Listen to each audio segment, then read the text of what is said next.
Wait a minute. There's a Q&A and I'm not the host/moderator. I'm one of the guests. What the heck is going on? Howdy. I'm Jeff Goldsmith, senior editor for Creative Screenwriting Magazine, and yes, it's true. I'm actually not the moderator/host, of course. I'm actually the guest in someone else's Q&A, which was a blast. There's an amazing LA show called Jonsey's Jukeox, and it's hosted by Steve Jones of the Sex Pistols on Indie 103.1 FM. It's a heck of a show. I listen to it all the time. It runs from 12 to 2, and they put together a show of panelists who are a part of the LA Times Buzz Meter.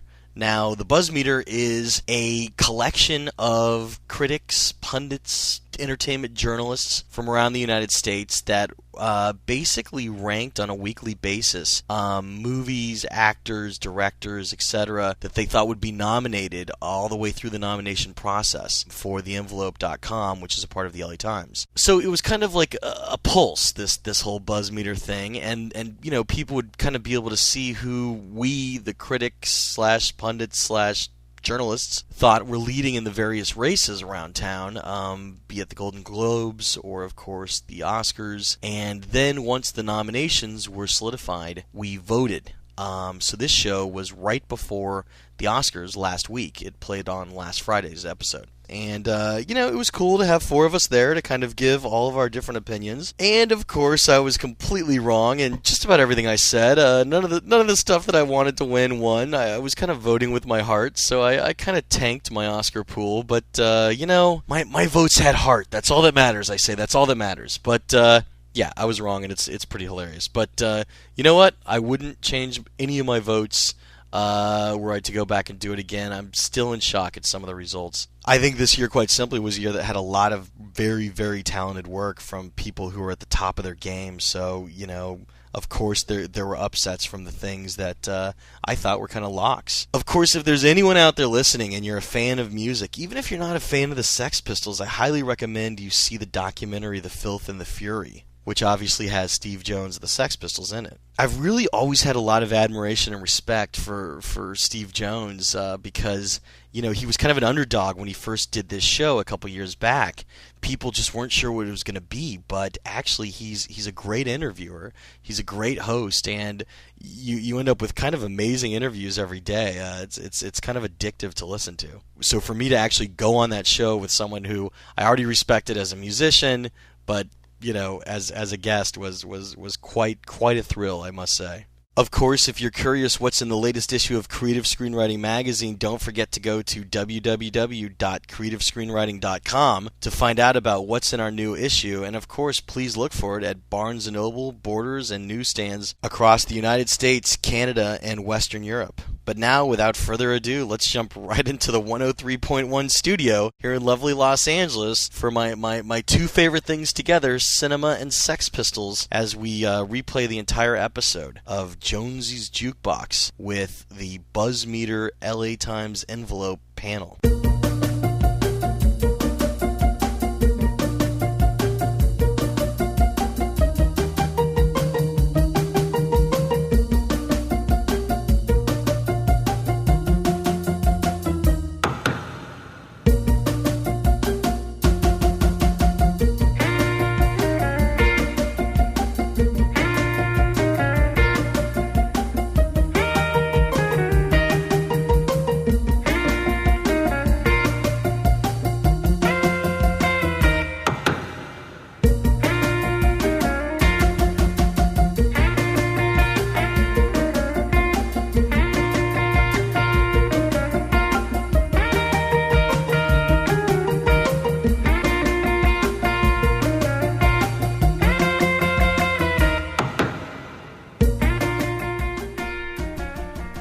You're listening to Jones's Jukebox Jury with my panel today, Oscars panel, whatever that means.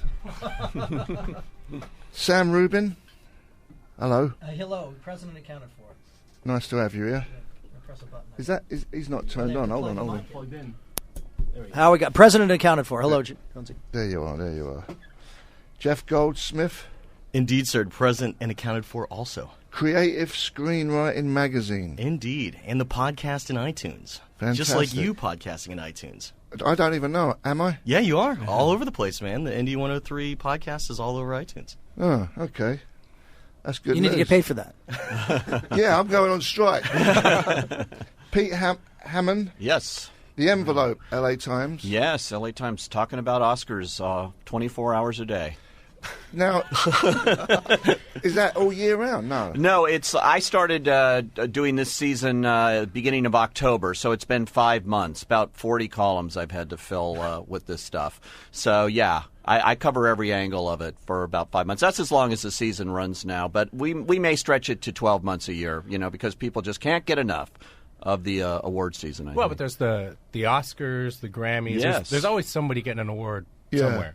So it's over the period of time when people release movies to want to get accepted into the... Yeah, for the big award season, but he's right. The envelope goes on all year long, the Emmys and the Tonys and the Grammys, and of course, but this is the granddaddy of it. This is the one that people are most interested in, for sure. Yeah. Is this seen all around the world? Oh, absolutely. They what's that made-up figure? 1 billion people? Well, that's well discounted. Yeah.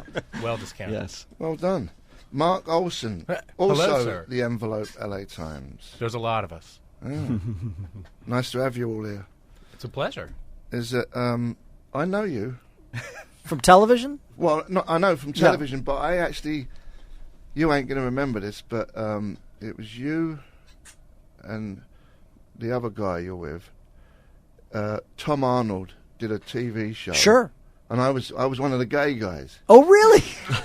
It was, God, that was when Roseanne gave him his own show. The Yeah. Jackie Thomas Show was the Yeah. name of the show. Yeah. Me and the other guy, the weatherman. Yeah. Mark Krisky for my show. And there we go. We're fellow thespians. Yeah. Fellow lesbians, yeah. Yeah, that's funny because that didn't last long, did it? No, not at all. Well, There goes the residuals. Yeah. Yeah. Had nothing to do with me, though. So, what are we going to talk about? The Oscars, I suppose. Have you seen any of the movies? Yes, I have. I've seen... my favourite out of all the movies that I've seen is Atonement. Good stuff. Is that Yes. weird? Is that because you're British? I'm sure that's got something to do with it. That one scene near the end where it's all like going through the beaches and all Oh, that. yeah, that 5-minute tracking shot. It's just one continuous shot at Dunkirk. It's quite amazing. Yeah, but I like the story too. It seemed to have like a good story, beginning, middle, and an end. Which You need that in most stories. well, I didn't get that from Old Country, No Country for Old Men. What's it Why called? not? No Country for Old. The phrase that I like about that is some people say it's 7/8 of the best movie of the year. Yeah, exactly. And then people See, didn't like that ending. I think it's 100% of the best. Okay, movie. there you go. Yeah, but the ending it just sort of drops off. But I thought that was smart on there, because people are still talking about it, and that gets people interested in the movie, even if they say, I didn't like that. Where's the ending? But they're talking about it. Yeah. They remember it. And then one thing that happened with Atonement, which is sort of curious in the way this whole thing works, is there was extraordinary Oscar buzz before it even came out. It's like, Right. This is the movie, and then I think when people saw it, I mean, some people were fans of it, yourself included, they thought, gee, this is not quite as good as I was anticipating it would be. So I actually don't personally think Atonement's going to have a good night on Sunday night. You never want to be the front runner. I mean, really, just take Hillary Clinton's lesson here, too. If you're the front runner, all they're going to do is knock you down once the film starts to play. And it didn't open until December, but it started at film festivals in September, and everybody's saying, this is the movie the Academy member, like The English Patient, that kind of movie, is going to go for. And sure enough, when it opened, fine movie, but couldn't live up to the hype, as Sam says. But all due respect, I mean, No Country didn't play at Cannes last spring, Yes. and everybody's been talking about it since. So it came out of the gate even before Atonement. But they Well, but kept after it quiet. Cannes, They kinda kept went it away hidden. for a Yeah, bit. exactly. But with Atonement, I think it's that it just looks too right. Like it's as if you made a scary movie, epic movie parody of like an Oscar classy movie, and that's what you would end up with Atonement. And I just don't think people like to have something that's like that sort of on the nose. Wait, Jonsey's getting offended. You just called his favorite movie a parody. You're stirring, you are. but don't some directors actually do movies just so? Oh, they talk about that a lot. That occasionally there are Oscar scripts or very deliberate Oscar projects, and a lot of those follow certain standards. You know, a biopic, a life story. Jamie Foxx for the Ray Charles movie. Marianne Cotillard may well go home with an Oscar on Sunday night for Liv Inrose, the Edith Piaf story. And there are other examples where you're like, okay, this may not be good. Charlize Theron in Monster. I'd like, yes, okay. Yeah. Well, you know, it's interesting what you're saying about Marianne Cotillard and Charlize Theron. At least 8 actresses since like the year 2000 have won Oscars in either actress category for playing a real person. That seems to be the ticket to winning an Oscar these days. And last year you had Helen Mirren playing the Queen of England, and Forrest Whitaker playing Idi Amin, and they were Best Actor and Actress. And this has gone on every year. So that's why Marianne Cotillard actually does have a good shot, because they can compare her performance to something real, like they know who Edith Piaf is. Yeah. So he's a pretty good actor. The Scottish kid who was in James McAvoy. Yeah, he is good. Did you ever see Starter for 10? No. That was a little movie that I think sort of got him going. I liked that movie tremendously. Great movie. Yeah. I agree. It played for a week. Yeah, it was really terrific. It was now he's in Wanted this summer, as the big action movie star. Oh, opposite Angelina Jolie. Yeah. Well, hey, he's in Pumpkin. Opening this weekend, I think. Oh, you mean the pig face one? Pig yeah, face, Penelope. That's it. Yeah. That's not up for an Oscar, is it? No. Well, actually, next year. No, the Scottish one. James McAvoy, his performance for Best Actor, no, he's not nominated. Is that a year old already? King of Scotland? King of Scotland is a year last old. year. Yeah, That it was last year. So last year. Okay. But poor James McAvoy, because he was really hotly thought that he was going to be an Oscar, nominee. So he did all this press, and he's on all these panels, and literally at the Santa Barbara Film Festival, he was on a panel with 4 other people who were all Oscar nominees, and he wasn't. Right. And I mean, the guy's been such a trooper that he's kept out there, helping to promote the film, even though I would assume would just want to go home. But one thing that we talk a lot about on television, or certainly in the envelope, is that it's a campaign. I mean, people can compare it to the presidential campaign, and there are campaign consultants, and there's a whole multi-billion-dollar business.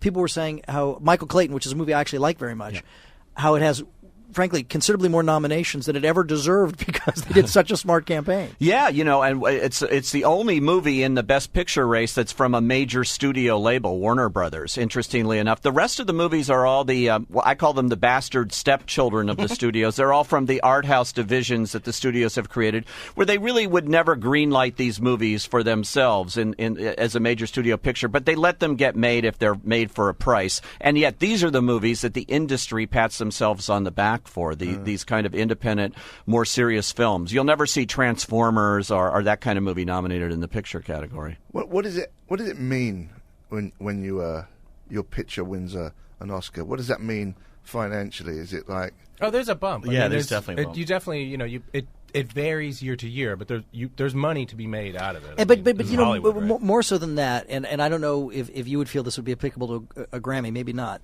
But there are, a zillion awards, and so many, I think, of the People's Choice Awards and several of that ilk, they tell you ahead of time. It doesn't, who cares? Yeah. Name a People's Choice Award winner from 2 years ago. This one, I think, I really think this, and you feel it, you physically feel it on the red carpet come Sunday.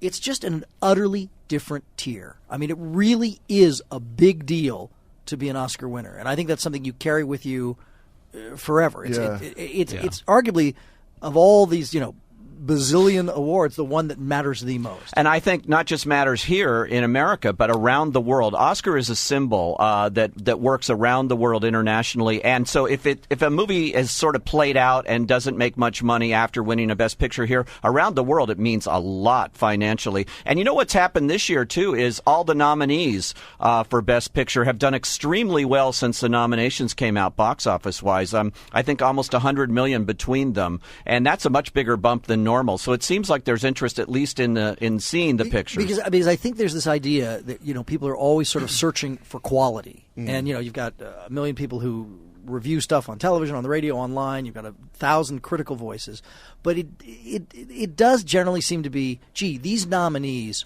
are good. The projects that are nominated are good. Mostly, but it's hotly debated, and of course, one of the things that people are always talking about is awareness. So we're sitting here as a part of the Envelope Buzzmeter Committee, a committee of critics that kind of ranks in our own opinions what the films are, and every time we rank a film or an actor or a script or any of that, the awareness goes up. And there's that old adage about, the Academy voter that has their maid or their secretary, vote, and all they want to do is just get the name out. And we could talk about this later, but there's always movies that are really good that weren't nominated or that don't win. Yeah.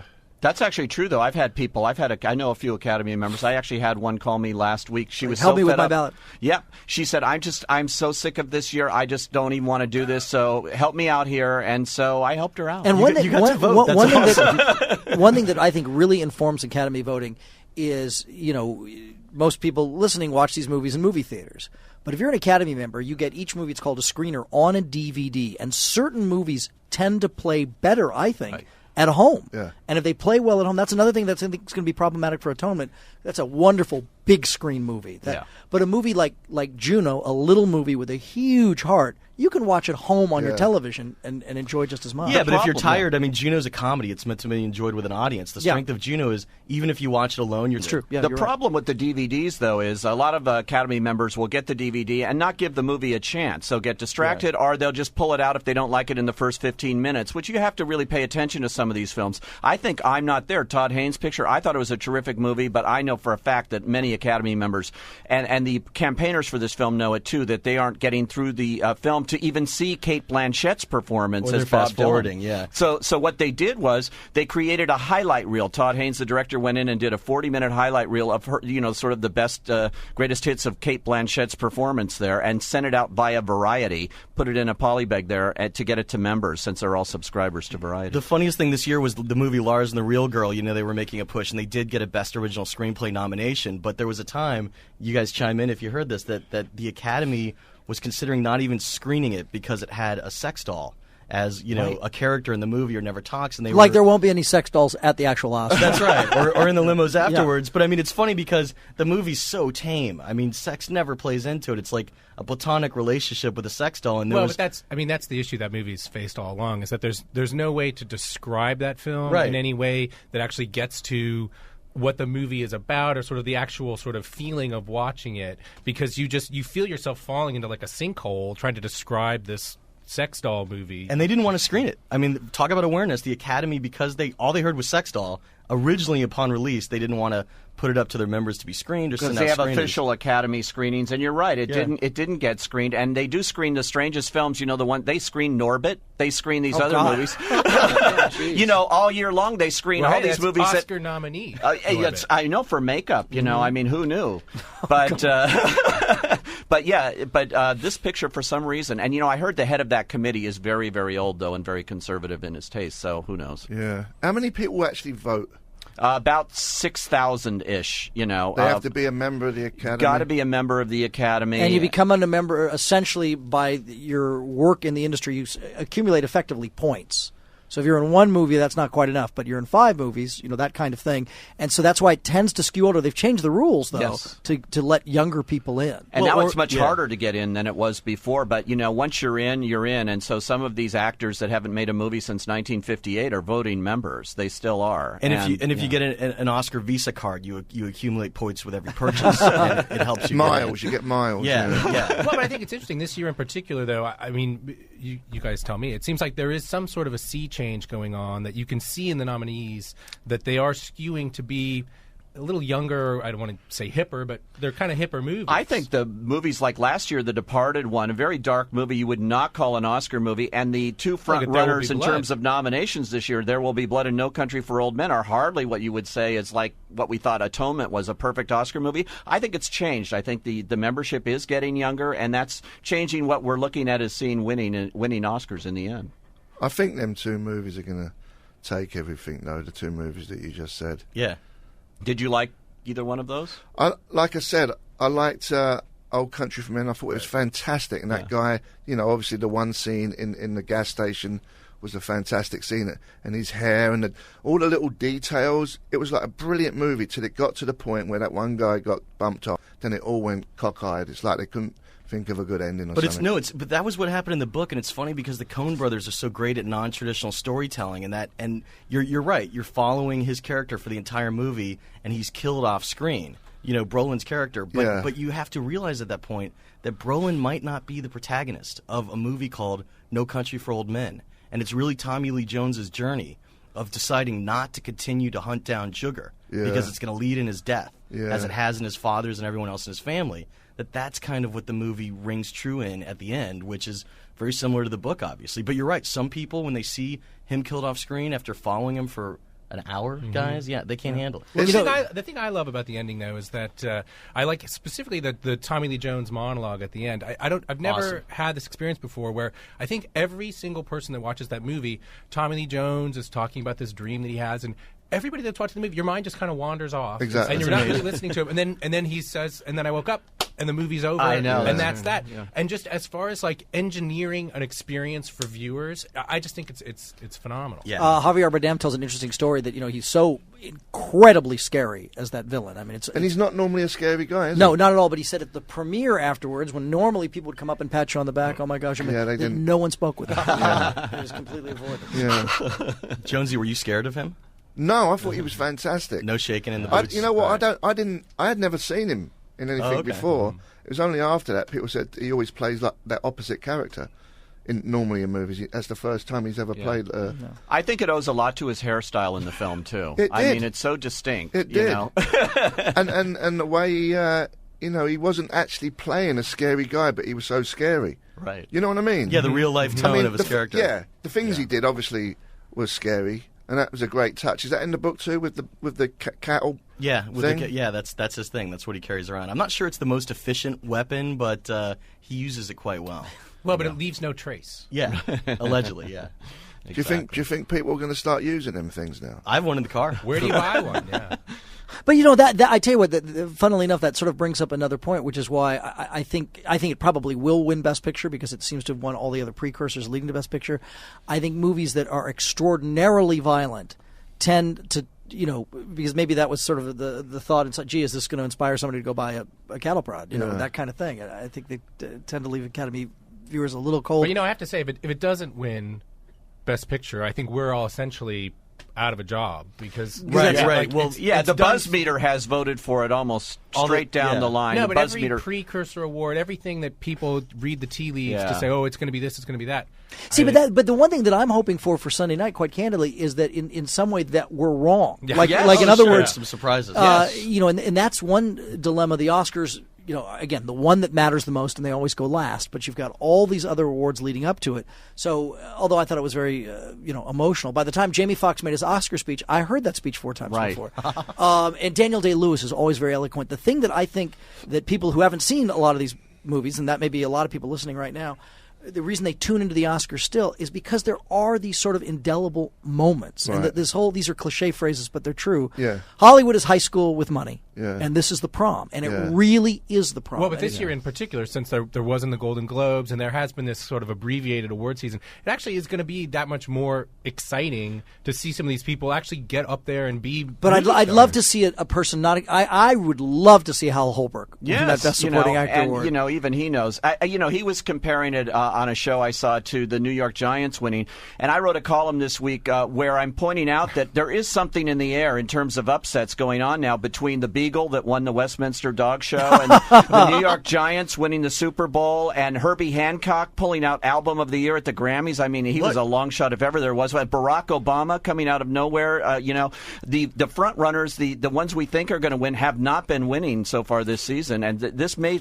transfer to the Oscars. We may see a huge surprise there. Who knows? What do you think about when actors get up there and start getting political in the Oscars? That does, it doesn't bother me. I remember there was a huge stink when Michael Moore did it, but I thought it was very compelling. Some people are like, oh, they're hijacking the awards.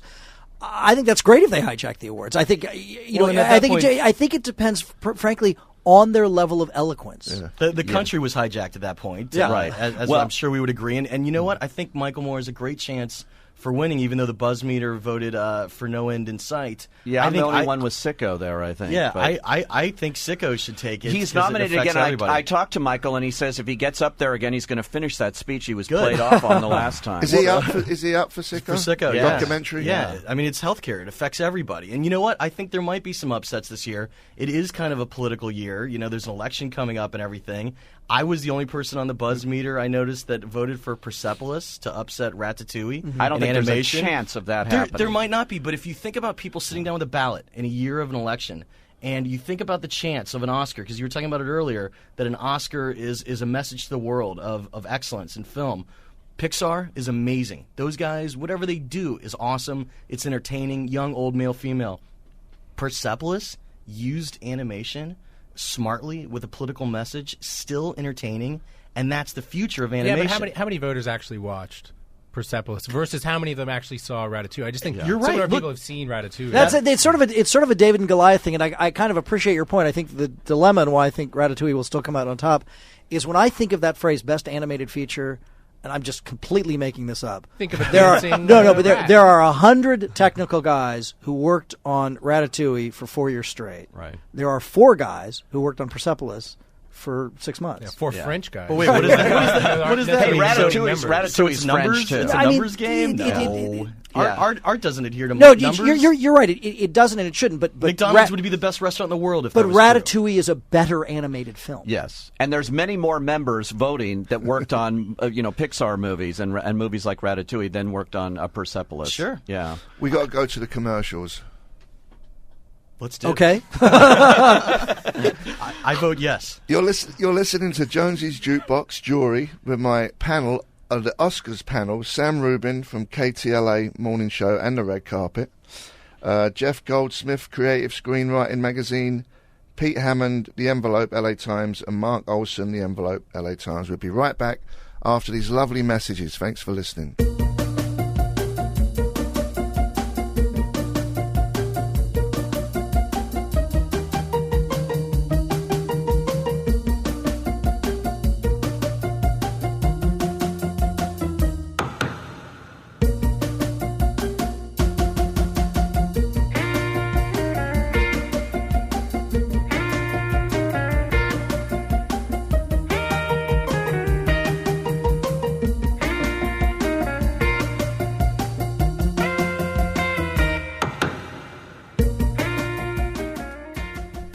Listening to Jonesy's Jukebox Jury with my panel, Oscars panel, Sam Rubin, KTLA Morning Show, and The Red Carpet. We're doing The Red Carpet on KTLA.com. Yep. Jeff Goldsmith, Creative Screenwriting Magazine. Indeed, and the podcast in iTunes. Let's get that in there. You can plug anything you want here. I don't care. You know that. Right? Was that a plug? Well, no. What was it again? I think it was the Creative Screenwriting Magazine podcast That's on what iTunes, right next to Indie 103's. That's what I thought you podcast on said. iTunes.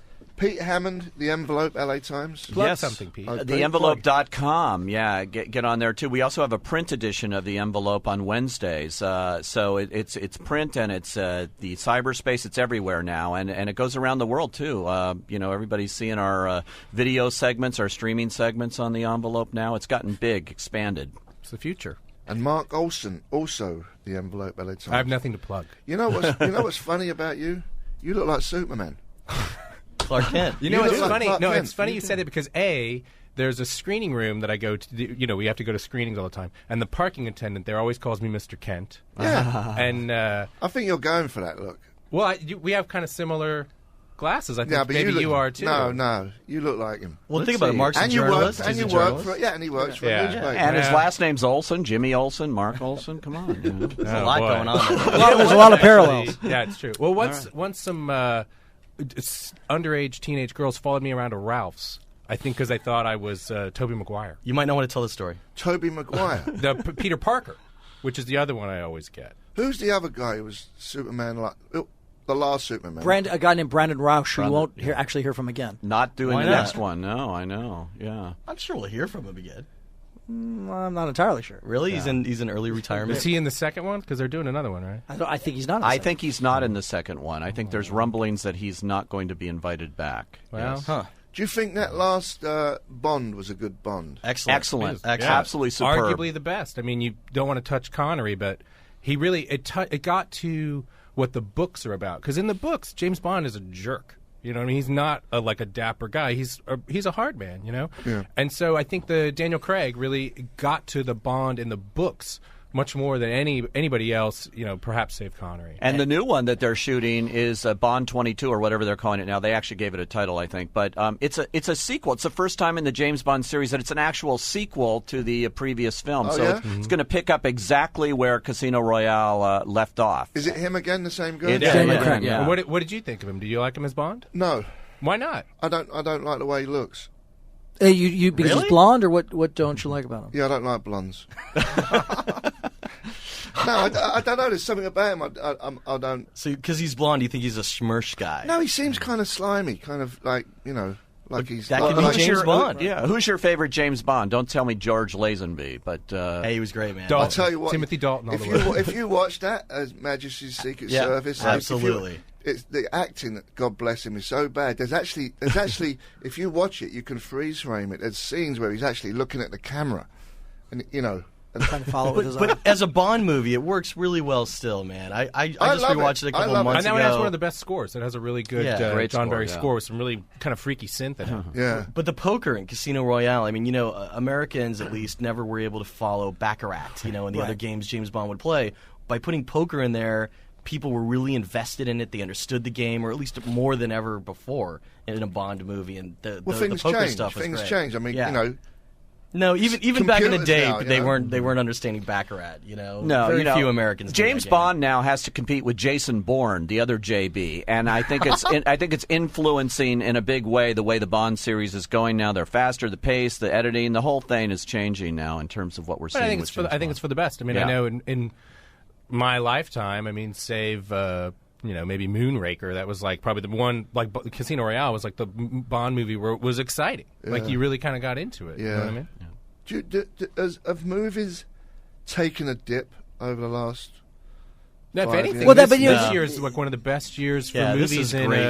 in the dog's People age. go into movies. Well, in terms of the actual number of audience people attending the movies, the money that's well, being the money, generated. it's this sort of false economy because pretty much every year the money goes up, but that's because the ticket price goes up. So in terms of actual tickets sold, I think they're actually a little bit ahead this year because there were so many big movies this summer, Transformers and all. But I think it's like a lot of things. I think this is sort of a good crop. Sometimes you'll look before the nominations, you're like, you know what? I can't come up with 5 Best Supporting Actor performances. Yeah. But this year, I think it No, this is actually, I mean, in the Best Actor category, my gosh, you could have had another 5 that would have been nominated that would have been equally deserving. There's a lot of good movies out there, and the public is going. I think they're just watching movies in different ways now, too. DVD's still big, and now you've got movies that are going on cell phones and different places, and I think people are watching movies more than ever. It's just in different formats. It was interesting what you were saying about they could have added actors because on the LA Times envelope buzz meter every week when we were voting they were adding different actors based on a film's release, and I thought it was actually fun pre-nomination for everybody to kind of get in there and fight for the pet project that they loved. So that was very interesting was the way we all vote on this LATimes.com, the envelope, not to plug it. But buzz meter, the buzz meter. What you would call this drop-down menu. I'm not computer savvy. No, but that's you right, click a yeah. button, and it was every possible actor's name. Yes. And it's like, gosh, I do this for a living, and here's 10 performances I've never even seen. Well, the great thing was Yeah. there was a submit button in which it was like, is there a name missing from this list? Click submit. So that was like the awesome thing because I submitted a few names. Who did you It was- submit? I loved the performances in Once, so I wanted Once to get somewhere, and I will break something over someone's head if that does not win for song. I'm so glad you on brought that up Sunday. because we can Have circle you back seen for a that second. one, Jonesy? No. Jonesy, come on! you gotta see that one. You got to see that. It's See, music, baby. It's I'm you. not. I'm not. It's Irish. I haven't been to the cinema in about 3 years. Once Really? is on Why not? DVD now. You should see the movie I once. like You to. would love I it. like to get the Academy ones of my friends, and I like to sit at home in bed on my bed, farting, freeze framing, having a break, and going back. There's something about cinemas I can't. I tell you what, I think there's a percentage of people who agree with you. At the same time, and I think all of us are in the circumstance where we sort of have the choice, I generally rather go see it in a movie theater. Oh, yeah. You Me sort of too. want to feel the other people and feel I the way just it think you've got to pay attention. Seeing it with an audience, watching their response and everything, even seeing it in screening rooms with critics, I don't like. I love Totally going agree. to real Wait, theaters. the critics you don't like, or the No, you don't I seeing like it? the Okay. critics. I just don't That was a like. Freudian slip. I don't like going to the screening rooms where there's like 10 critics and whatever. I like going to real theaters, Yeah. popcorn, the whole thing, and having that experience. I don't think there's anything like it, really. And I think that's ideally the Academy would like their members to see the movies and vote vote on them that way, but they don't so much anymore. They're stuck with the DVD. But to circle back to what Jeff said, again, what makes the telecast interesting are there are particular moments. And in terms of, I think Jon Stewart will probably be pretty good. That monologue could be a big moment, certain acceptance speeches. What you already anticipate ahead of time as what's just got to be great is that duet from Once. When they sing that live on the show, yes. If that's not going to be the best thing ever. Yeah, it's going to be a showstopper. And I mean, we're talking about moments that that are coming. Yeah. Obviously, I think we all know that the Oscar cast is going to start off with a WGA strike parody. Right. So it's like we all know that that's the way it's going to start, and there will be someone big on the strike line. I don't know who they'll get to play the AMPTP. Well, I think the song from Once is another lead pipe cinch like Ratatouille to actually win. It's up against 3 songs from Enchanted, so there's no way that they'll just cancel themselves out, and you'll see them win. And it's great. It's this tiny little movie that was discovered at Sundance, and it's going to be an Oscar-winning picture. He came on the show, that kid, and played. Yeah, Glenn and Marquetta. Frames. Yeah. Jonsey, they spent more on the Indie 103 posters in this room than they spent on that movie. Yes. I mean, that's the thing it's that's cool raw. about it. That's what makes it so great. It's so raw. So great. Jonesy, you love it because it like revamps what the musical is. Like when they break out in a song, they're actual musicians that are rehearsing and they're telling their story through their songs. It's one incredible. of my favorite scenes in a movie all year Yeah. is, and it's funny because I see Mark sort of shaking his head, but when they sort of discover that song in the piano store. Yeah. Yes. That's Great. fantastic. It's Because fantastic. I imagine, you tell me, but I imagine for real musicians, that's kind of how it works. Yeah. Where, they're... Jonesy, I'll get you a copy, man. You got to see You will? it. Yeah. You're not just saying it on the air? I You would will? never leave you hanging, amigo. Okay. Well, he probably has 3 copies at home. Yes. That Yeah, and they've if he sent doesn't, him, I do. It's available on DVD. You could go buy it. What did you think of? What did you think of Dewey Fox? Jukeox. Dewey Cox, Oh, yeah, sorry. I was going to say I don't think I saw Dewey Fox. John C. Reilly, I thought was, I thought he was terrific. Boy, that movie just fell like It I don't know just why though. bombed. It had very laughs, good. I man. mean, It was funny. It was sort of, I think Judd Apatow, it's funny how people, this is one thing that's interesting about Hollywood, about movies, about music.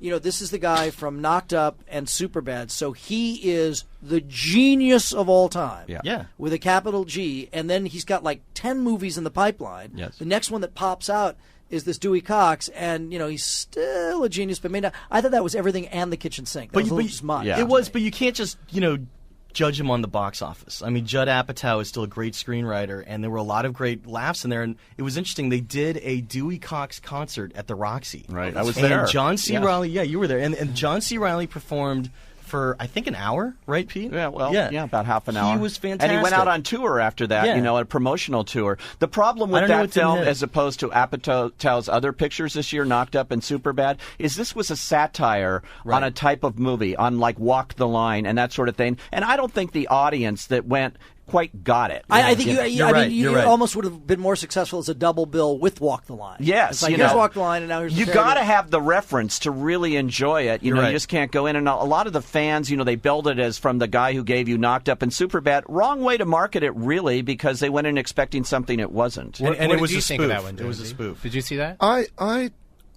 don't like whenever you get a movie portraying a musician or someone, they always have the cliches in it. And that's what was good about that movie. The whole movie is a piss take on cliches that are in music.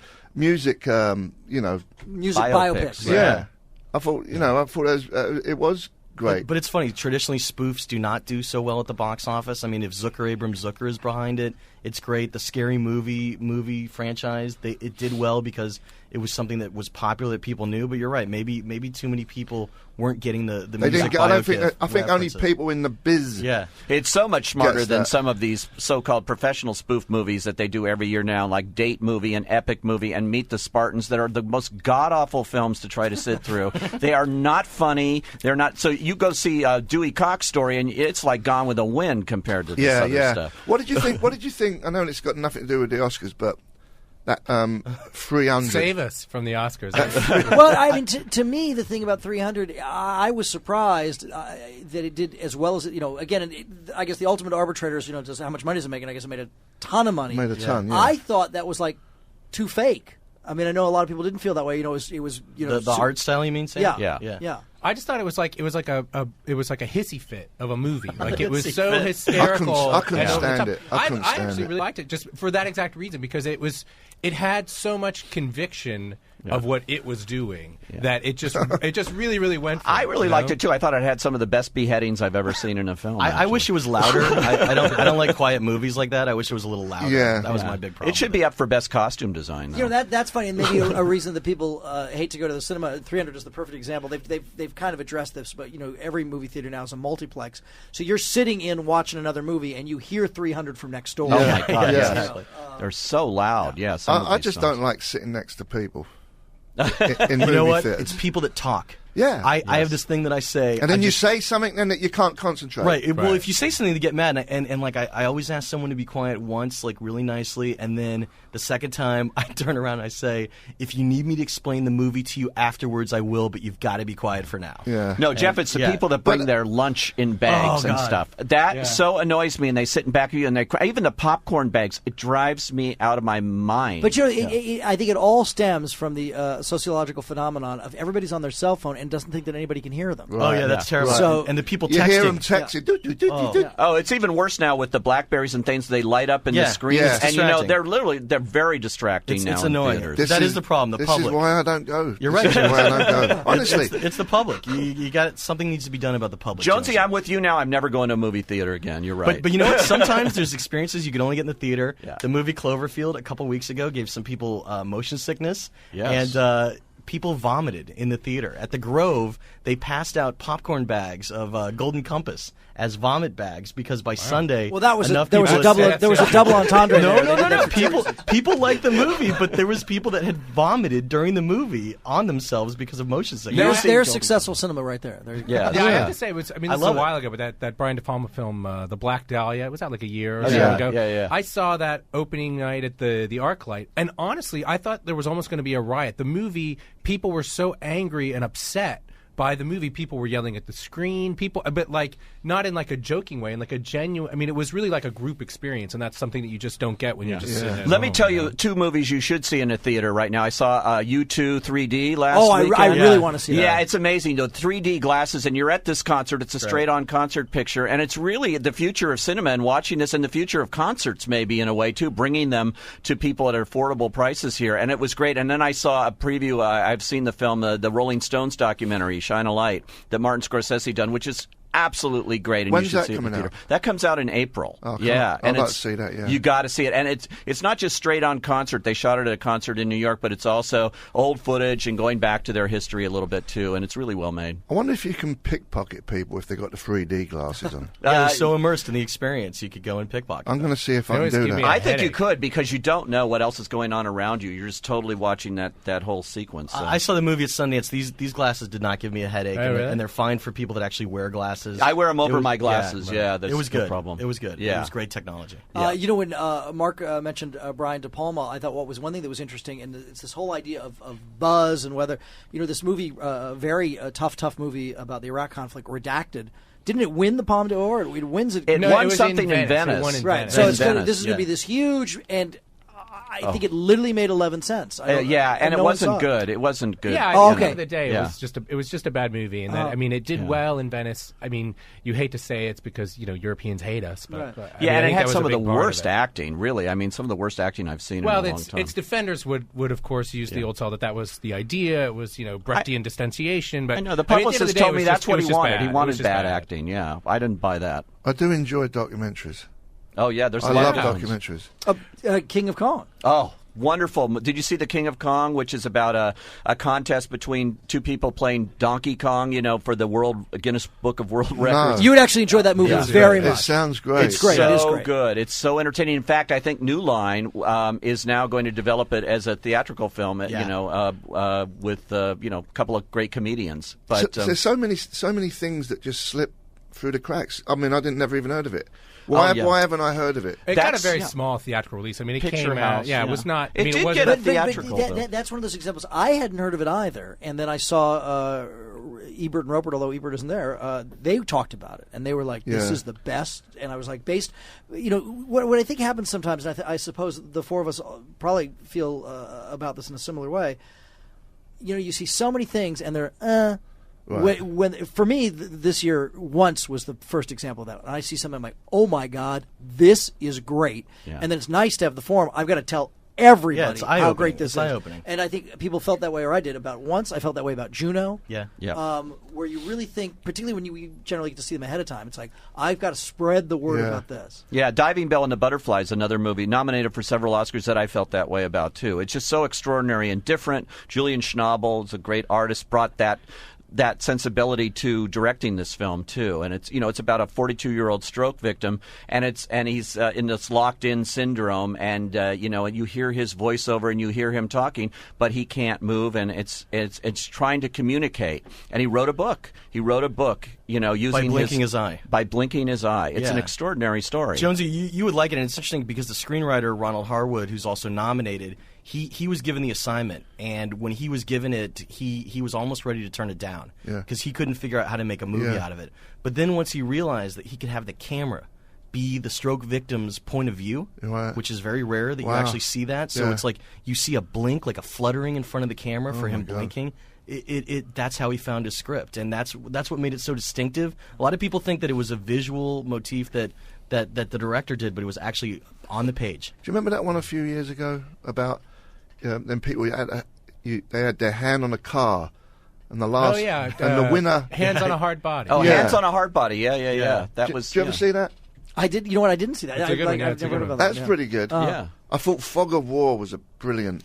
Absolutely. Well, Errol Morris documentary. has a new film coming out, In Standard soon. Operating Procedure, In a month. That's about Abu Ghraib. Yeah.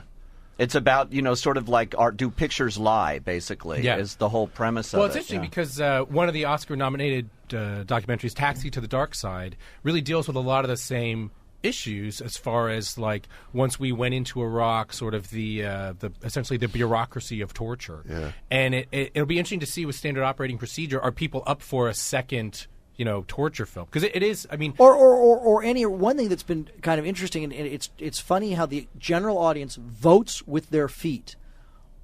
Lack of better phrase, but either Mideast or Iraq movies have basically, without exception, bombed. People Yes. don't want to see it. Yeah, they It's don't. true, and that's why, again, Michael Moore's, I think, well-positioned with Sicko as his documentary, because the healthcare problem in the United States, it really affects everyone. It crosses party lines. Why is it people don't want to see it? That the Vietnam films came out much after the Vietnam War, except for a couple of them. But Deer Hunter and Coming Home and Apocalypse Now were all well after the war was over. Here we're having them in the middle of this war, and I just think people are. I think people have had it. I think people have a decidedly murky feeling about the war. I think But they're very forward-thinking. I mean, Paul Haggis's In the Valley of Ella, I thought it was a really good movie. And It is a good a really good movie. Oscar nomination for Tommy Lee Jones, a film really nobody's and, seen. Nobody and the saw it, title yeah. the title killed it. I mean, the Playboy article it was based on was called Death and Dishonor, a play on Death or Dishonor, or Death Before Dishonor, the code that they live by. That would have Death and Dishonor would have been a better title than In the Valley of Ella, but it's on DVD now, I think, and it's worth checking out. 'Cause It's it was very really good. Tommy Lee Jones gives really a great performance in it, and it was to a tribute to the Academy Actors Branch that they pulled that out, that they actually saw the movie, because Sam's right, that movie bombed big time in theaters. And so did Grace is Gone. Grace is Gone with John Cusack at one Sundance who last actually year. really promoted that movie. And Yeah, to and me it was really everywhere. good. It was really good, and man, that got nowhere. No one went to see it. I don't know why. I don't know why. We got to visit the Duke. See, I did say it. You're listening to Jonesy's Jukebox Jury with my Oscar panel, Sam Rubin, Jeff Goldsmith, Pete Hammond, and Mark Olson. When we come back, I want to talk a bit more about Michael Moore after these lovely messages. Thanks for listening.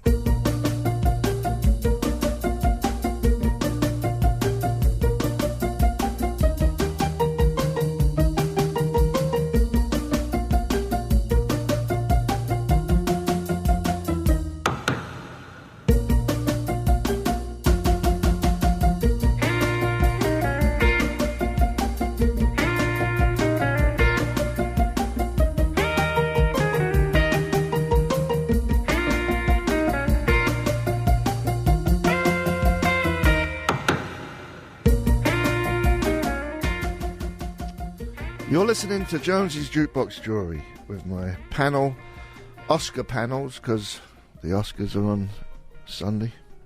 What time do they start, Sam? It's the longest day in the world. You can watch them on television. The stuff that we're doing starts at 3 o'clock in the afternoon. They start. The network pre-show starts at 5. The telecast, the actual awards start at 5:30. They allocate 3.5 hours, so it's 5:30 to 9. They generally run a little bit over. People get there around 2, and they don't leave till 9. Yeah. Or they go to the ball. It's a very long day. But if you have a DVR and you can't take it, what you do is you start your Oscar party like a half an hour late. Oh, like 2 hours late. Yeah, or you have it on pause, then you can kind of fast forward through the commercials and stuff like that. Little trick. Sam Rubin, Jeff Goldsmith, Pete Hammond, Mark Olson. Does it look as stressful as it is? The Oscars, like everyone looks so uptight and it's just like uncomfortable. Well, it's sort of a big deal because if you're Amy Ryan, who's a really good character actress, this is her moment. Best Supporting Actress nominee for Gone Baby Gone. 6 months ago, I would say nobody's even returning her phone call. Now she's got every designer in the world finding a dress for her, all the jewelry, all that stuff. And this is her big splash. And do you sustain it or does it go away? That's the thing that I think would make people very nervous. We all vote on the envelope's buzz meter. Sam, did you vote for Amy Ryan? I don't think I voted for Amy. Okay, well, I'm just curious. Yeah. Okay. Yeah. Gotcha. Yeah, I think I went with Tilda Swinton there. But, the thing is for women in particular there, when they come out and they've got all the designers coming at them, it's so much pressure because all anybody talks about the next day is their fashion mistakes or what they've done. Jennifer Hudson won the Oscar, coming off of American Idol, won the Oscar last year, and all people could talk about was this top she was wearing over her dress. And it seems like it's sort of unfair, but that's what a lot of what the Oscars are about now. And it was sort of a cowl that didn't really work. And no, but I mean, funnily enough, it's true. It's in other words, everybody's a movie fan, and the fact is, it is kind of all these cliche phrases. It's sort of a Super Bowl of fashion, and all that stuff. Yeah. You got on your show. You got a fashion commentator. Like 10 fashion commentators. Sure do, yeah. Jonsey, you were talking about the stress of it all. I mean, my friends and I used to kind of have a drinking game of the real stressful moment is there's 5 nominees, there's 1 winner. How do you keep that smile on your face when you're one of those losers? Got to be a good actor. Yeah, so we would drink as much as we could until the camera actually cuts away because sometimes they leave it on there for the awkward, the stress I've gone to a few Oscars and sat in that audience there, and it's got to be the hardest job in the world for that host because it's a very tough room. Oh, it's such a tough room, and they're just sitting there and they're trying to make them laugh and warm. I was there. I remember the year David Letterman famously hosted it, and he doesn't like heat in his auditoriums and things, and so he made it. It was so freezing. People got the Oscar flu. They called it that year. Everybody was like sitting there freezing. That's why I think a lot of his comedy bombed, quite frankly. They didn't like the temperature in the room, and they want to get on with the awards. Just get them out of this misery. They're so tense. It's a very, very tough room. Jon Stewart, the host this year, he said in an interview that was in another newspaper that it's the biggest challenge for him is that he has to remember that for the 20 rows of people there, this is potentially a life-changing night, and yet for everybody watching at home, you're throwing darts at the dartboard. It's a betting pool. It is got a lot to do with how comfortable the host is with himself. Can set the whole thing. If he's if you don't mind making a fool of himself, or he's uptight and things ain't going well as planned, it can ruin. I think it's a difficult thing, and what tends to happen with the show is, and I'm generally in this press room, and it's very palatable. The show drags. Like maybe they'll get off to a really good open, and then there's a big award, and then I'm vaguely interested in best costume design, not really, and they there's 20 of those awards, and those people are deserving. Well, but also they get the same amount of time for their speech. I mean, the costume winner, the score, whatever it might be, they get whatever it is, a minute or 45 seconds to give their speech, just like George Clooney, just like Martin Scorsese. And so it does. I mean, you want to be fair to everybody. You don't want to not like there's some Oscars that are smaller than others, but you wish that there was some way they could work out the show a little better, just so that you could get to the stuff that people really want. Would it work if you just had the stuff that everyone really wants to see, and it was cut down to about an hour? I think, in a weird way, I think they're very, the Academy, they are unbelievably tough customers. Yeah. And ABC really has no say on that show at all. They control, these guys control their own destiny, and I think they have steadfastly refused to alter it that way. And Well, I maybe think it would lose a little of the pomp. I Yeah. mean, I Think think about it. Yeah, it's a show about entertainment from the entertainment capital in the world. Awarding itself. So that's why they used to have some of those dance numbers. Right. They've been trying to replace them with some more comedic bits. I thought when Blake Edwards, came on stage in that wheelchair that went crazy a couple years ago, that was funny. It was good to see some showmanship. That there. was an honorary Oscar, and a lot Yeah. of times the honorary Oscars make the great moments. But this year, the winner of the honorary Oscar is a guy named Robert Boyle, an art director who's 99 years old. And so, it's going to be a nice moment for him and in the audience, but I don't think it's going to be a lively thing on television. Yeah. Well, the best was a few years ago when Robert Altman got that honorary Oscar, and he announced to the world that he had a heart transplant, which no one knew, Right. and it was a very moving speech. Yeah. It was a real moment, and a matter of months later, God bless him, he had passed away, and so it was really something. But it does go back to this idea of moments, and that's the whole thing. And the one thing they caution you at this Oscar luncheon, and I think it's the mistake that people make. If I were to go up and I want to thank Jeff Goldsmith, I want to thank Pete Hammond, I want to thank Mark Olson, I want to thank Steve Jones. So what? Yeah. It's like. Steve Jones. No. No. Give us a speech so like what? Roberto That's right. Benigni. Right. Real excitement when Right. you win, Right. something like that. But this is why it matters to me, or this is why this project mattered to me, and why it personally matters to me, and that's the criteria I think for a great moment. But you better thank Jonsey if you're up there. Yeah. Come on. But the parties are good, right? the parties are this we're is good. this is a weird year for parties. Not Is there no this party? year. Is there a party at your house? They're slowly kicking in, though, I think. Because I've heard of a couple. the major Vanity Fair party, that was the real red hot ticket. That's not happening this year because when push comes to shove, people are cheap. It was unclear whether these Oscars were ever going to happen till the writer's strike Because of settled. the strike, yeah. And so people did not want to commit to spending, seven figures for a party. So 3 or 4 major parties were canceled. That gives the Governor's Ball a little more juice than it usually has.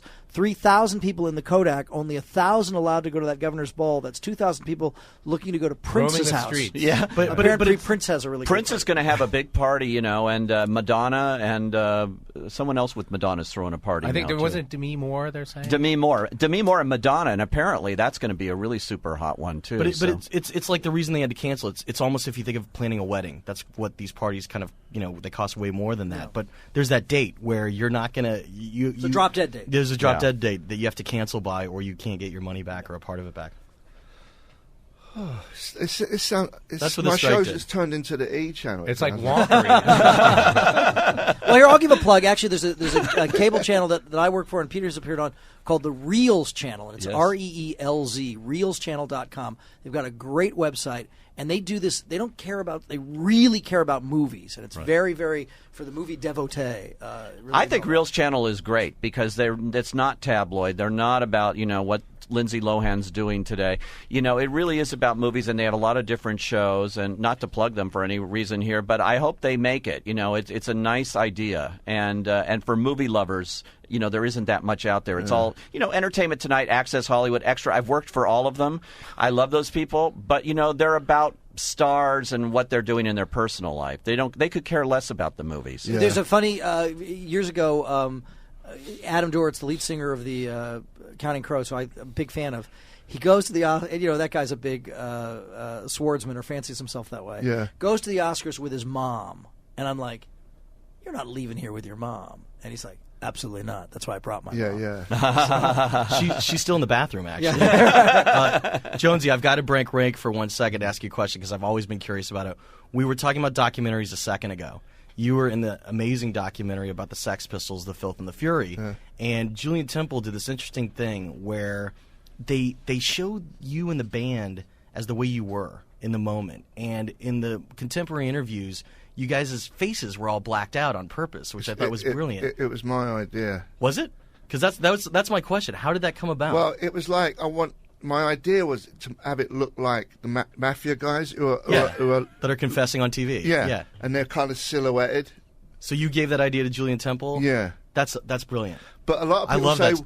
"Why can't we see you? We want to see you." Yeah, they're missing the whole point of the movie. Yeah, well, a lot of people. But most people who come up to me and talk about the Filth and the Fury is for that reason. They say, "Why are you all dark?" But it's brilliant.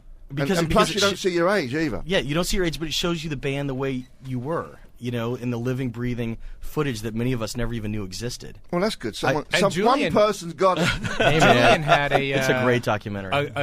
Julian had another documentary this year, the movie that he made about Joe Strummer. Joe Strummer, The Future is Unwritten. Amazing. But it's interesting that for as many music documentaries as are made, and they're among the most commercially successful documentaries, the Academy really gives no love to it makes no those sense. kind of films. They did once Woodstock. Right. Woodstock was the granddaddy But of it's all funny. of them. Is there a dividing line at which older Oscars don't really count as analogs? Like, because I mean, at some point, like the campaigning and sort of like the modern Oscar scene happened, and so I feel like there's got to be some breaking point where like they don't work as. But Woodstock was hard to ignore. We don't put it on our resume anymore, you mean? That we went. Julie Christie, if she wins, will be 42 years between Oscars. She won an Oscar in 1965. That would make That's her gonna be the biggest spread in history, between winning Oscars. On the buzz meter, I voted for her. So did you guys? I think that's a great performance, and I love Shampoo. That was one of my favorite movies. yeah. There's movies that she's been in that are so absolutely fantastic. And again, it's that thing. It cuts either way. The fact that the Academy tends to skew older. It's sort of an Alzheimer's movie. That's a contemporary problem that maybe Academy members are dealing with. All right, that's why they all watched it, or that's why it was too disturbing for them, and none of them watched it. But I mean, just going down to the bare bones of her performance. Great I mean, she comes in and out of the moment that she's in, or an Alzheimer's fog, instantaneously, and just so smoothly that I thought it was an amazing. What's so performance. remarkable was written and directed by a Sarah Polley. 24-year-old actress, Sarah Polley, who really I thought did an incredible job. Did you see that one, Jonesy, the Julie Christie movie? No, but I was thinking about Shampoo, what a great movie that was, and what you used to see L.A., what it used to look like in the 70s. Yeah. Is it Yeah. 70s or late Yeah. 60s? 70s, yeah. And that's one of the things that really upsets me about the entertainment capital of the world, that a lot of the landmarks get torn down. I don't know if you guys remember, but when they were building the ArcLight theaters, they were trying to rip down the Cinerama Dome. No way. And I signed a petition, and then I found Yeah. out that there was a false petition going around to collect signatures to actually help rip it down that people didn't realize they were geez. signing. Because a lot of But people that come almost here, was a lot lost. of tourists come here Yeah. to see that stuff, and all they got Well, really is Hollywood Boulevard, looking at the things on the You floor. know what is so funny when you say that? All this is going to be happening at the Kodak Theater. People are sort of struggling now with the fact that Hollywood Boulevard is closed for a full week. Right. A ton of tourists. I was there this morning. Gather around the whole thing. Tom Hanks tells a funny thing. And if you ever do this, it's interesting for people, and they might enjoy doing it.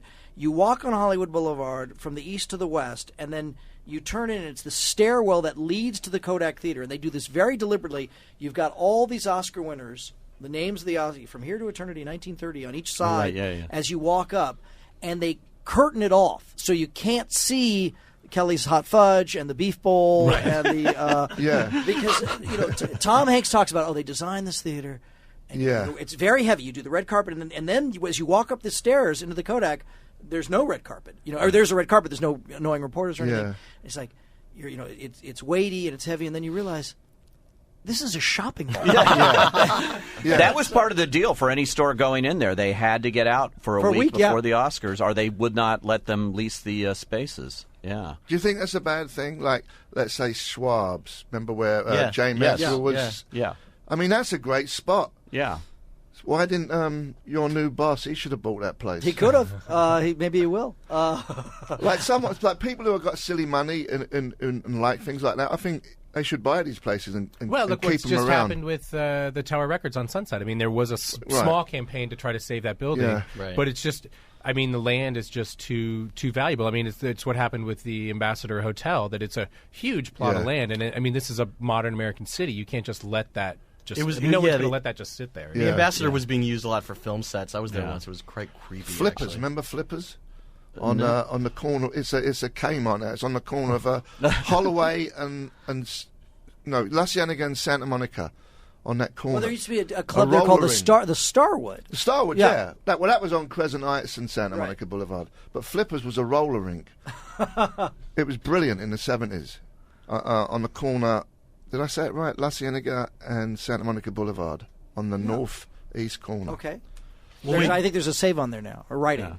I think it's sad that all these places are going, but some of them. I grew up in L.A., and if you drive down, Westchester or whatever, you see these office buildings that look like movie theaters, and they were movie theaters, but the preservationists made them keep the facade, and you walk in, it's a professional office. Well, it's like office Broadway in downtown L.A. All those that were once movie theaters, some of them get sort of used, some of them don't really get used at all. But the physical structures of these grand movie palaces are still all there on Broadway. They're used once a year with the Cinema Preservation Society. We were talking about it off mic a little earlier. Is it Black Dahlia? Or there was a movie in old L.A. with Josh Hartnett. It was not good. Yeah. They filmed it in Bulgaria. Right. They turned Bulgaria into old L.A. Right. Well, wait, Jonsey, I'm dying to hear this because we were talking about it during the break. We all voted at the Buzz meter our thoughts on the documentaries. What was your thoughts about Sicko? Because you were gonna say something. I voted for Sicko. What did you guys vote for? Yeah, Sicko I went with too. I voted for No End in Sight. Sam, I thought Sicko was good. I actually liked it a lot. And I didn't think it was, I think Michael Moore just touches this hot button. I think he's actually a very good documentarian. Yes. I think his ideas on what he does documentaries are great, but I can't help thinking he's got his own agenda there. But doesn't there have to be a point of view at some point? Well, he tells a lot of lies as well. And you know what's interesting? The way he edits things. There's the word lies is very strange because no one has actually proved facts that he presents in the film as being untrue. He had the New Yorker fact checking staff or committee help him on Fahrenheit 9/11. Nothing's been disproven. In Sicko, same thing. None of the facts that he presents on his website, he links to United Nations health pages and stuff like that where he gets them. But it's the presentation of the facts that is where the point of view comes in. To me, it's more a matter of his films. They're like op-ed pieces more than they are essays, more than they are like a newspaper article or like a real journalistic piece. And that I think the thing for me at least is I just feel like his shtick is a little tired, like the kind of the storybook narration and things like that. And that's why I actually think that Sicko is as much as it's the film that you think is going to win, it might not because people just feel like, we've already given that guy an award. What was the one with the guns? Bowling for Columbine. When he's up Charlton Heston's house. Yes. I mean, it's so degrading to Charlton Heston. He's got great topics, but for me, he always gets people to go against him. Well, when he he's puts a showman. I mean, he's looking to really make an impression because here you are talking about a movie you probably saw 5 years ago. Yeah. And but his perspective is he's trying to give a voice to people that he considers don't usually have it. Right. So I asked him in an interview about Sicko, and because I had to give him a tough question or two, even though I love the movie, why he didn't take. It's one of his few movies that doesn't have interviews with politicians. Why didn't he interview politicians? Also, why didn't he show the dissension of the Canadian, French, and UK healthcare systems? He said that that's all out there and that's all you hear. And his point with the movie was that for so long Americans have been trained, that socialism is evil and you can't have socialized medicine and you'll fall flat on your face. So he said for 2 hours his only goal was to show a perspective that most Americans haven't really seen. Yeah. So, I mean, it's just interesting because he really hit a third rail issue that's going to continue to be a big issue this year about universal health care. Oh, it is. That's what he's most proud of, is that it's become such a big issue in the campaign. But what's interesting about Michael Moore, and particularly that has nothing to do with him. Right, I was just going to say that. But what's interesting about him with Sicko, when he started to do Sicko, all the drug companies and the insurance companies put out warnings saying if you see him near it, do not cooperate, don't go near him. But every time he would come up with a case study or something, all of a sudden they got insurance, they got something else because they were so afraid of what he was going to put in his film. I mean, he's totally right. Like I said, his ideas that he comes up with, the concepts for his documentaries are fantastic. Like I said, the thing, you don't need to be bulling around in them. It's enough for what he's doing. Like I know in England, the healthcare, the way he says it in there, right? You just stroll in and you get sorted out. That's not true. You have to wait like 24 hours, like you do down LA County. You don't just stroll in there and you'll get taken care of the way he's saying it. You know what I mean? Yeah. What do you think about American healthcare? Obviously, you're here. It's awful. It's awful, and it's pharmaceutical companies and all that. If you've got no money, you've got no insurance, or even like he says, even if you have insurance, the times I've been knocked back because of certain things, it's ridiculous.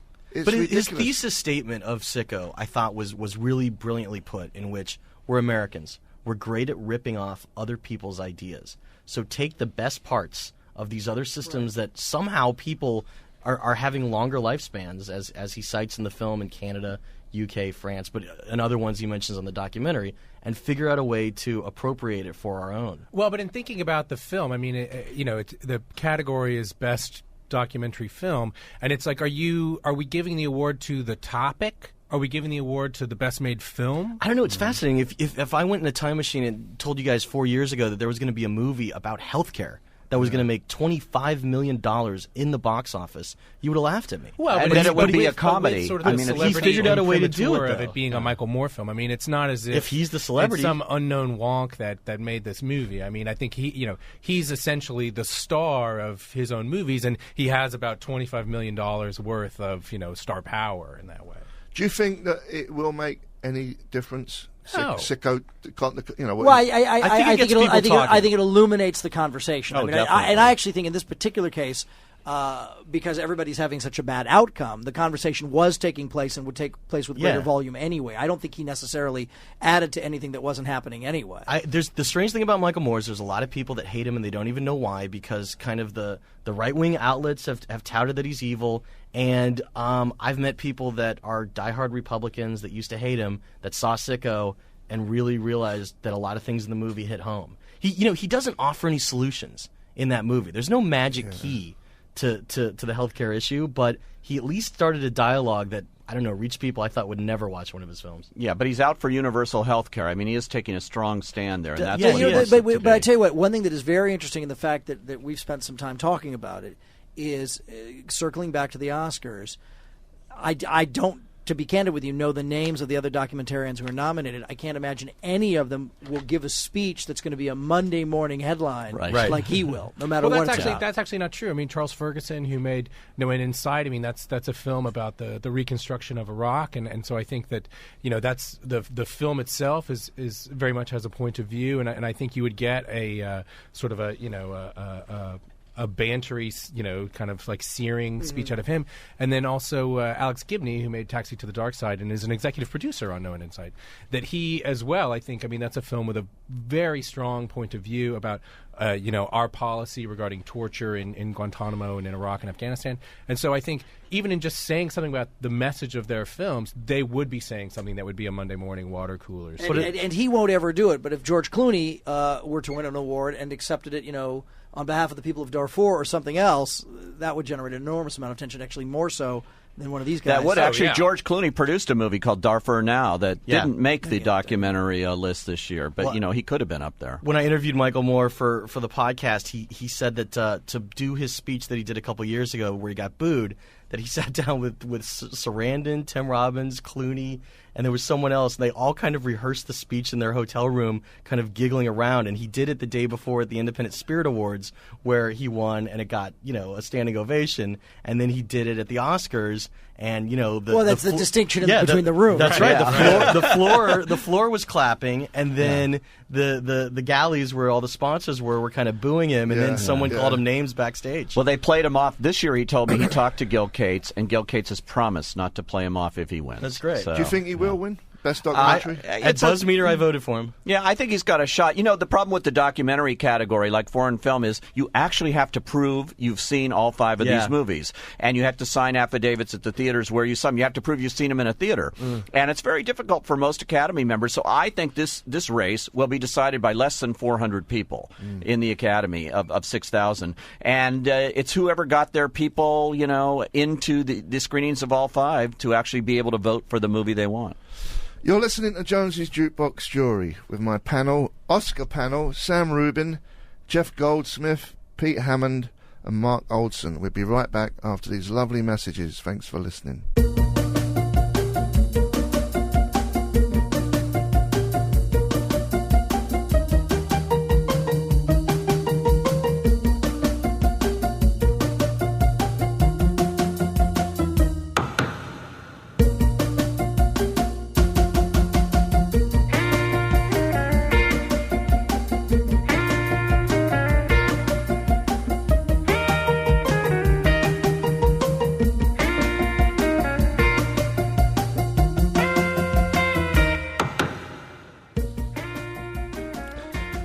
You're listening to Jonsey's Jukebox Jury with my panel, Oscar panel, Sam Rubin, KTLA Morning Show, KTLA.com live from the red carpet. Exactly right, Sunday at 3:30.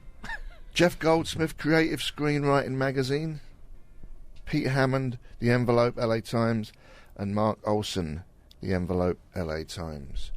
Is there like backhanders that go on, you think, in the whole world of like bribes, you mean? Yeah, stuff I actually think it is incredibly legitimate. I mean, Yes. there is this campaigning and stuff, but the big story that everybody refers to is 100 years ago, Pia Zadora, the sort of pseudo actress's husband, took the Hollywood Foreign Press Association on an incredibly lavish boondoggle trip. Voila, she wins the Golden Globe for Best Supporting Actress. And that was kind of this big demarcation. Wait a minute, you can buy these things? Yeah. I've always thought, and have had a very strong feeling that the Oscars are very much on the up and up. I don't think that happens. Oh, you cannot crack this organization. They are so anal about everything they do. Believe me. But wait, guys, You no one debates the legitimacy of it, but No. there is a spend. Okay, the studios really spend on their movies. Well, of course and, they spend and that's- millions. Yeah, and Jonesy, it's all out in the public. You could see it with their marketing campaigns. So it's really not backhands; it's front hands. There are There's a people lot of called events and consultants who things. work all year long. Yeah. It's a profession now. It's a sub a thing of Publicity, publicists, yeah. and they're consultants and they work and they find ways to get around the Academy rules and things. I mean, there are certain illegal things are things on the line that might be illegal according to the Academy. These parties thrown by Academy members for other nominees. One thing that's really changed is that it used to be what you've got at your house, and what a lot of us receive are these Academy screeners, and they're very, very plain wrap DVDs. It's literally the DVD in an envelope, and that's it. Years ago, it would be like, oh my gosh, it's the No Country for Old Men, gun set, and they would send you so these DVDs awesome. That'd be so in these awesome. incredible Elaborate packaging. So the packaging went away. They thought that isn't kosher. Now it's the cocktail party circuit. The They do parties, these- and they do these cocktail parties. they now. clamped down on the parties, but now they've crept back in. I've been to many. I was at brunch with Julie Christie. I swear, everybody that came to that brunch didn't know Julie Christie, but they were an Academy voting member. Some of them actors you might have remembered from 30 years ago that came to this. And I said to the publicist, I said, "Isn't this sort of quasi illegal?" And she said, "No, it's just Julie having a brunch." Wait, I want Miramax to send me a shotgun with a silencer like No Country, there you man. That go. would be awesome. But now, Pete, what difference do you think the Q&A circuit makes? Because I'm well, in full disclosure here, I do a lot of Q&As with studios and things during the season, and that's huge. I mean, really, they have these Q&As which are illegal for Academy members. You can't supposedly invite Academy members, so what do? They invite the guilds. They invite the Screen Actors Guild nominating committee or the Screen Actors Guild themselves, which have, of course, a cross-membership of virtually every actor. And what Pete's describing is generally there's a screening of a movie, and then Yeah. here's Pete sitting down with the cast of No Country for Old Men. And you get everybody. I mean, my gosh, I've done, Yeah. Daniel Day-Lewis, George Clooney, Jack Nicholson I did a thing with this year, For the bucket list? For the bucket list, yeah. I mean, he was out there. He really wanted a nomination. He really did. We get the same thing because creative screenwriting, obviously we're looking at the screenwriters that, there's two categories. How's it Best- work? It's best original and it's best adapted screenplay. Those are the two categories. And this year, our screening series, we screened 3 out of the 5 nominated movies for Best Picture, and then pretty much 4 out of the 5, I think, in both categories. Maybe 3 out of the 5 is the worst. For screenwriting, and this is sort of interesting. Yeah. Is Diablo Cody a lock only because she seems to be the She most is. celebrated? She's the one a lot of people know compared to the other 4. I don't think people know she that is. I well. mean, Pete, you were talking earlier about the voters and stuff like that. Yeah. Like we take our Q&As, Jonesy, that we do after the screenings, and we put it in iTunes.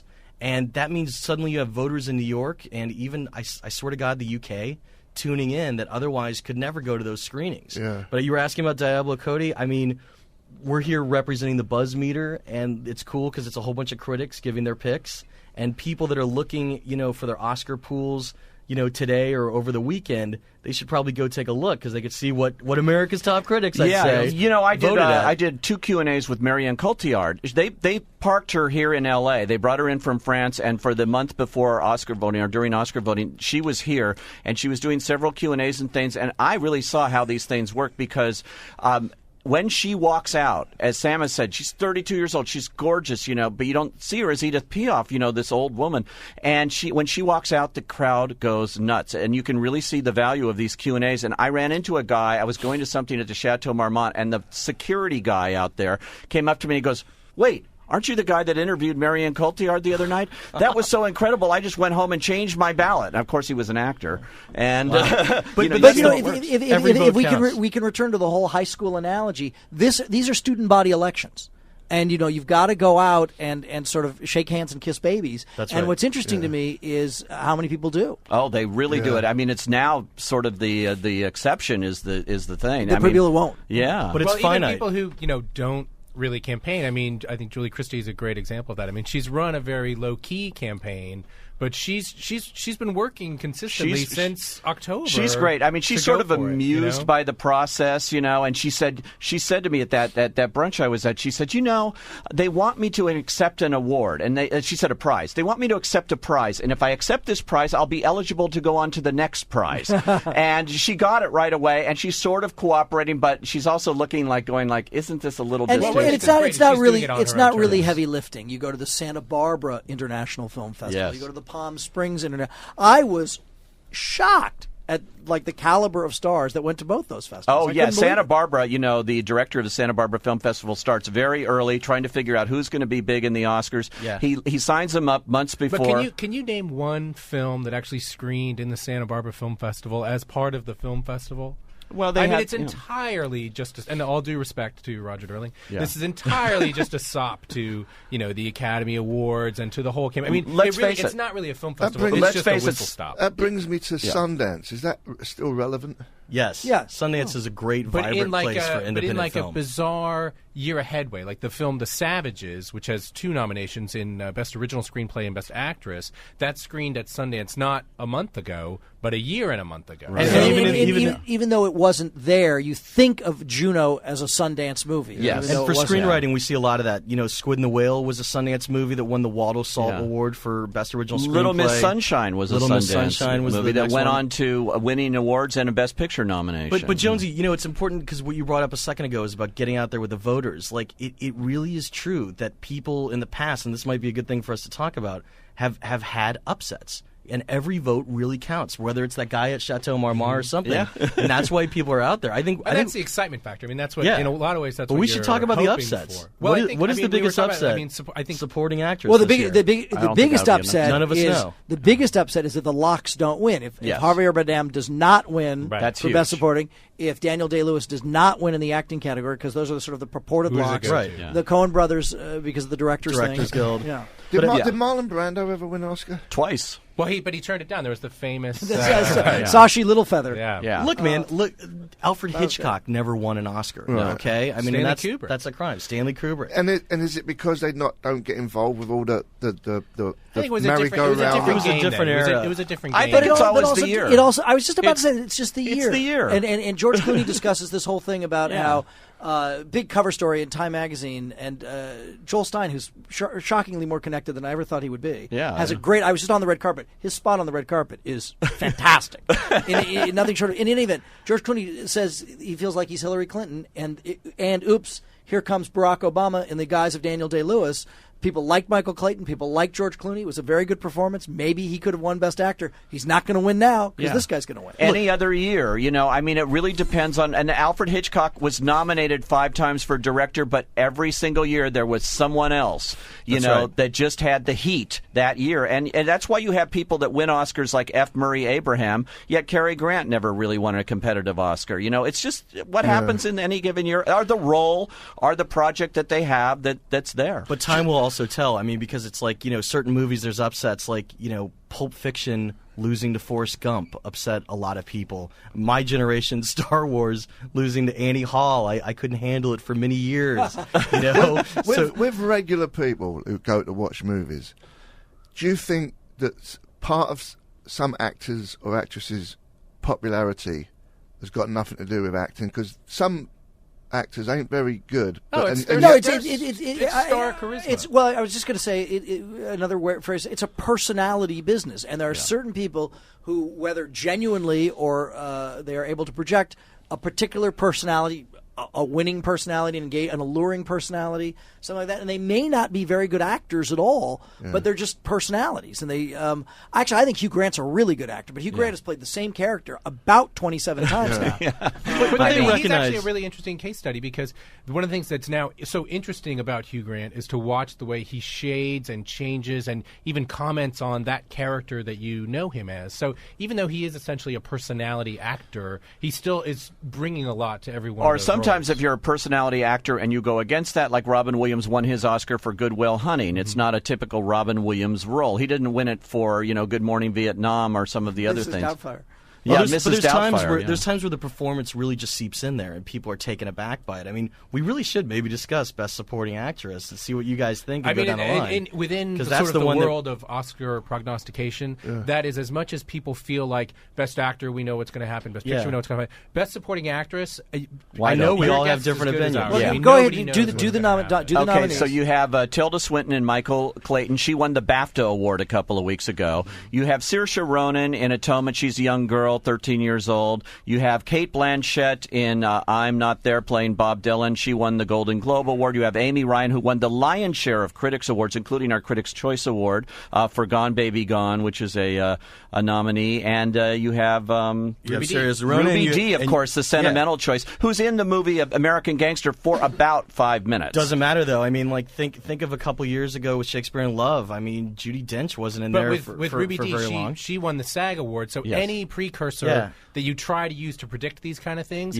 everybody's got something. And to me, a Ruby Dee thing is kind of somebody in a campaign circumstance was like, hey, you know what? There's a fifth slot open here. Let's shove her in, because when I saw that movie, it never occurred to me. But here's what I love. Here's what I love about this year. Happened. Here's what I love about this year is that it's so competitive that you have to stop thinking about this marketing campaign for each of these people, and you have to go back to their actual performances. So if you look at the screen time of what these people, which is small for all of them, spent, I mean, and we should go down the line. I voted for Ruby Dee because I thought she really knocked it out of the park in her performance in the context of that film. I really liked her performance. Jeff, but if she wins, it's for slapping Denzel Washington. I mean, she didn't have the big moments. But she was breaking down to that point. She was losing her son. If Ruby Dee wins in particular, it's more of a sort of a lifetime achievement It's a lifetime award. Like, of course, I say really if they give out lifetime awards in the supporting actress category, just call up Lauren Bacall and ask her to show you her Oscar someday. But wait, go down the line. Sam, who'd you vote for? I actually think that the person who did the most to impact the movie is Amy Ryan. There's no question about that. Mark? In that category. Well, but see this, and this is one of the interesting things about sort of Oscar wonkery is that are you as opposed to wankery. When you ask someone these questions, you're asking two questions actually, like which do you personally prefer, and then the actual which question will they vote for? Who is going to win? Yeah. So answer the question, man. That's the toughest call. I mean, well, no, but I think if you asked me of those 5 performances, my personal favorite, I would say Cate Blanchett and I'm Not There. If you asked me who I think as of right now is going to win, I actually think it's going to be Tilda Swinton, because I think you've kind of felt her coming on, and you felt the momentum building, in part because the film she's in, Michael Clayton, is nominated for a lot of awards, but in categories where it's probably not going to win, and so people want to see Michael Clayton walk away. It's also the most widely seen. The 3 others we're talking about, Ruby Dee, Cate Blanchett, Amy Ryan, American are virtually Gangster the only nomination at the box office. American Gangster did great at the box office. There's a way to break this down is this notion, and I think it makes it fun to watch the show feeling this. It's who should win and who will win, and does your should win dovetail with your will win? All right, but you guys were trying to say Ruby Dee, she might win for a slap. What was Tilda Swinton's big scene? Tilda Swinton put on weight for the role number one. That's God, irresistible. I'm good at putting on weight for a role. No, I think those early scenes where you see Tilda Swinton, I thought she was kind great. of putting on her armor, getting dressed in the morning, preparing these. She was speeches good, and but things she was playing one of these. What's the scene? What's the scene? Cool kid at the table. I mean, what's who the does clip? not think Tilda Swinton is just the bee's knees and super cool? But what's the clip? Well, there's several clips in Michael Clayton. See? What about the last scene? See? Where her confrontation where she falls on the floor, collapses. If that's not an Oscar moment, I don't know what is. Jonsey's on the floor right now. He's not getting an Oscar. Listen, do you think Daniel Day-Lewis is going to win Best Actor? Yes, and I think that's a perfect case of should win and will win. It's the and best can't performance lose. of and the other thing about him is, and I think this helps, every speech he's given so far, Critics' Choice Awards, SAG Awards, eloquent, interesting. And the other thing, which really distinguishes him from a lot of people on these lists, you never see him. Right. When was the last time you saw him before this movie came out? Well, didn't he go away and be a cobbler or something? Like for Yeah, years? That was a number of years ago. Yeah, He did a shoot thing, yeah. But Haven't he's we only all? made 3 movies in the last 10 years, and he spends so much time. He spent 2 years preparing for this particular role. He was being a cobbler because he wanted to fix his other left foot. But you know, What do you think of the movie? That movie? There Will Be Blood. Yeah. I mean, it's a visionary piece. of I tell you what, and it's so funny as you talked about. I really liked it, and I went to a screening very early on, knowing nothing about it. I think I was in a screening room with 2 other people. I thought, this is just a masterful performance.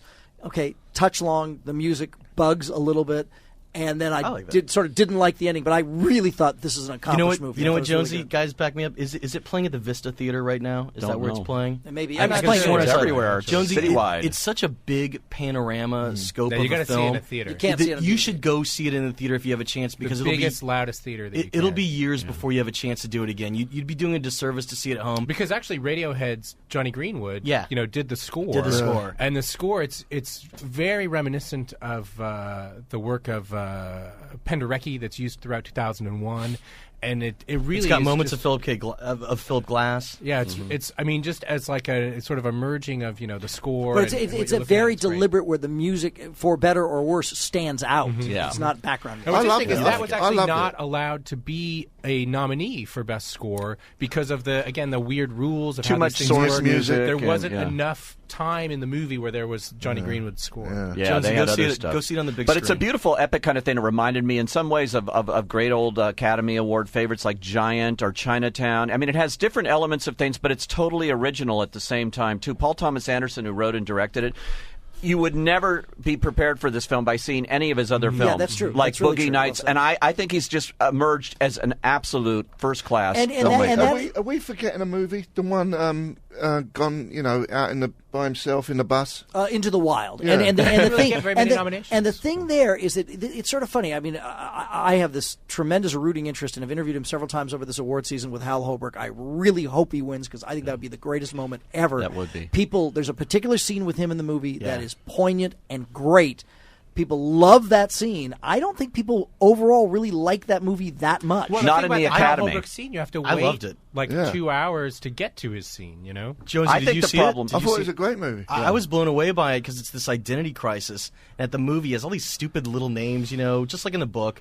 And he finally realizes who he is, and that's what's the last words that he etches into his book. He accepts himself. I love the message to Yeah, it. it was- you it was you've great. got to share something.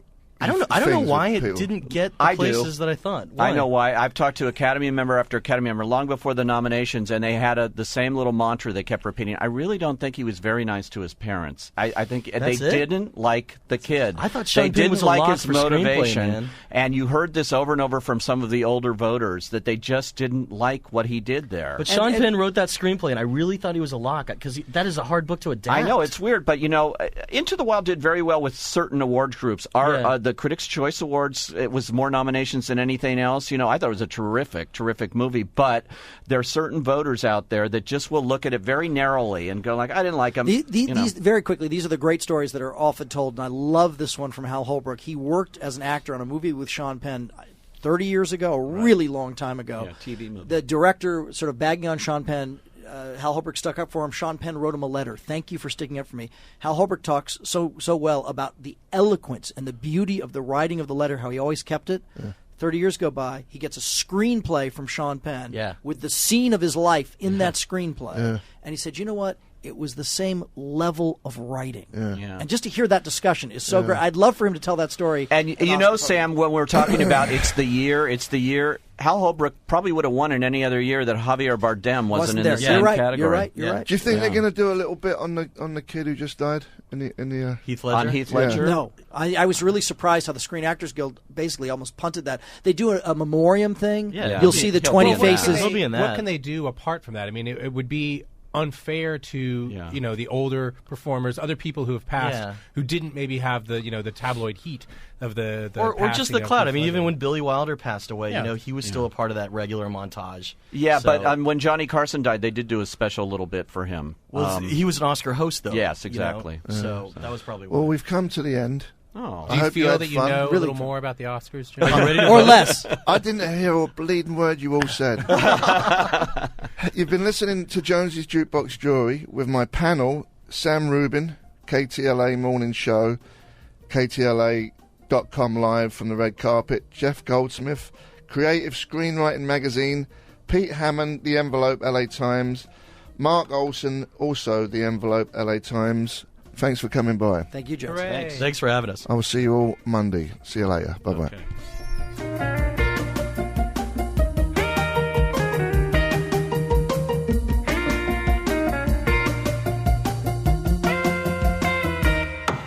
And that's how the radio show went down for Jonsey's Jukebox. Thanks again to Jonsey for having me. It was a blast to be on there. And, of course, totally fun to debate Oscar stuff with Pete Hammond, Mark Olson, and Sam Rubin. It was a lively, good old conversation. And if you want to find more Jonsey, and I highly suggest that you look for it in iTunes, just type Indie 103.1 into your podcast search window in the iTunes store, and there's plenty of other podcasts from both the station Indie 103.1 and Jonsey himself. If you dug this episode of the podcast in general, consider tossing a virtual tip into our PayPal virtual tip jar by visiting www.creativescreenwritingmagazine.blogspot.com and look for the PayPal icon. Your tips are appreciated and definitely help out with equipment, hard drives, and all the other stuff we need to keep this podcast running. Of course, feel free to check out my blog, which I even managed to update on the rare occasion that I have time to do so by visiting www.jeffgoldsmith.blogspot.com. You can also always feel free to drop me a line by emailing me at yo.goldsmith@gmail.com, and I'll do my darndest to get back to you as soon as I can. Of course, don't forget to click that subscribe button in iTunes or your podcatching software, because that's how episodes are downloaded automatically every time you click refresh. And if you have a minute, feel free to leave us positive feedback in the iTunes Music Store or at podcastalley.com. I'm Jeff Goldsmith, Senior Editor for Creative Screenwriting Magazine, thanking you again for tuning in and telling you to stay out of trouble. Till next week.